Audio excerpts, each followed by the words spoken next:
TikTok video বানাতে বৃষ্টির মধ্যে ছাদে উঠেছিলেন তরুণী। ক্যামেরায় দৃশ্য ধারণ চলছিল। আকস্মিক বজ্রপাত, মুহূর্তেই লুটিয়ে পড়েন তিনি। দৃশ্যটি ধরা পড়ে টিকটকের জন্য ধারণ করা সে ভিডিওতেই।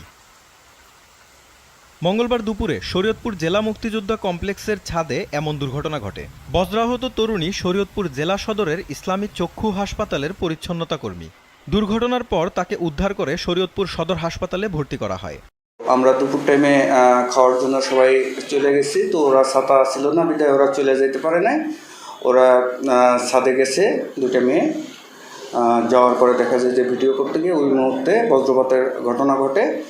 দ্রুত আমাদের ম্যানেজার সাথে সাথে সদর হাসপাতালে নিয়ে যায়। তরুণীর পরিচিতজনরা জানালেন ঘটনার প্রেক্ষাপট। তার অবস্থা কতটা আশঙ্কাজনক সেটা এখনই নিশ্চিত হতে পারছেন না চিকিৎসকরা। প্রথমে পেশেন্ট দুর্বল ছিল এবং প্রেশারটাও কম ছিল পেশেন্টের, এক্সটার্নাল কোনো ইনজুরি ছিল না। এরপর আমরা পেশেন্টকে ভর্তি দিলাম, ভর্তি দিয়ে চিকিৎসা চলছে। এখন আগের চেয়ে উন্নতি হয়েছে পেশেন্টের, কিন্তু এখন অবজারভেশনে আছে। 24 ঘন্টা যাওয়ার আগ পর্যন্ত আমরা বলতে পারছি না যে আউট অফ ডেঞ্জার।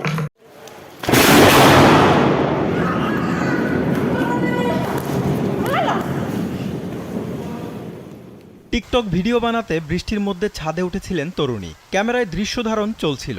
আকস্মিক বজ্রপাত, মুহূর্তেই লুটিয়ে পড়েন তিনি। দৃশ্যটি ধরা পড়ে টিকটকের জন্য ধারণ করা সে ভিডিওতেই। মঙ্গলবার দুপুরে শরীয়তপুর জেলা মুক্তিযোদ্ধা কমপ্লেক্সের ছাদে এমন দুর্ঘটনা ঘটে। বজ্রাহত তরুণী শরীয়তপুর জেলা সদরের ইসলামী চক্ষু হাসপাতালের পরিচ্ছন্নতা কর্মী।